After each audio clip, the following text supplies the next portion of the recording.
Magandang buhay mga ate, kuya, nanay, tatay, lolo at lola. Nagsundo nga tayo ng aking pamangkin ngayong hapon. Yan si Aluna, ang batang makulit.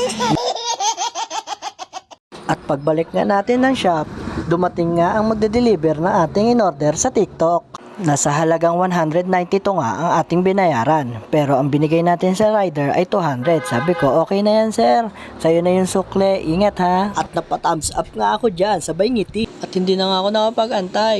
Ito na ang aking in-order. Excited na akong buksan para makita at matesting kung maganda ba ito. At sa sobrang excited ko nga, hindi ko alam kung paano buksan. Kaya ito, nakakita ako ng awang. Kaya hinila ko unti-unti. Akala ko may masisira, yung pala talagang dapat sirain para makita ang nasa loob. Kaya ayan, tuloy-tuloy lang, punit-punit hanggang sa mabuksan. At ayun nga, nabuksan ko na. Sa unang tingin, maganda talaga. Siya nga pala, ang in-order natin sa TikTok ay wireless microphone para nang sa ganon magamit natin sa ating live at sa mga paggawa ng video.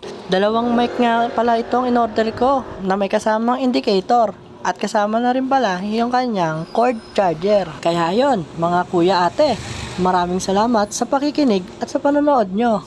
Paalam!